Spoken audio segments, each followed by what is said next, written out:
یو بل سوال کړی دی هندو ته خوراک ورکول، هندو وي که سیک وي که عیسائی وي، هر غیر مسلم هغه ته خوراک ورکول دا جایز دی. او پاتې شو داغه خوراک، نو داغه خوراک که چرته داسې خوراک وي چې د مسلمان په نسبت باندې حلال وي، مثلا سبزیجات وغیره میوه، نو هغه ته خوړای شي. البته که غوښه پخ کړي نو هغه به نه خوري، ځکه هغه مشکوکه ده، کېدای شي هغه دوی په خپل ذبح کړي او د دوی ذبح حلال نه ده. نو سوال کړی د نسوارو په باره کې، نسوارو باندې اودس نه ماتېږي. چې کوم سړی د نسوارو عادي اصلا اودس ماتېږي په نشه باندې، خو د نشې تعریف دا دی چې د سړی په رفتار کې فرق وي، هغه د زنانه او نارینه په منځ کې تمیز نشي کوي، او په سر باندې چکر راځي، نو دې ته نشه ویل کېږي.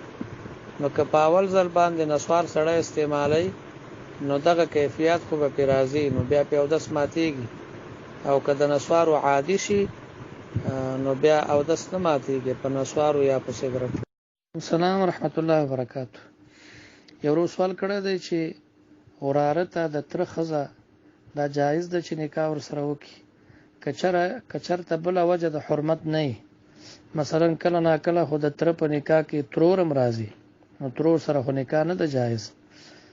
نو که چېرته هغه زنانه پردۍ زنانه او تره مثلا طلاق ورکه او یا تره وفات شو، نو وراره ورسره نکاح کوی شي.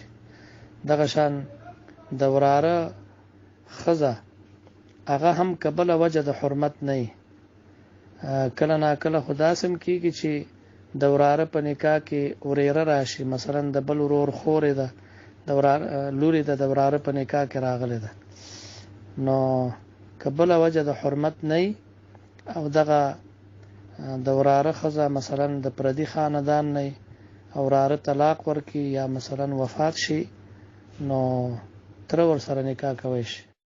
یو بل سوال کړی دی، وایي دلته په عربو کې بعض امامان دي چې هغې ګیرې خرولي، نو تاسو ګورئ که چېرته بل جومات وي هلته امام په سنتو باندې برابر وي، نو تاسو مونځ هلته کوئ.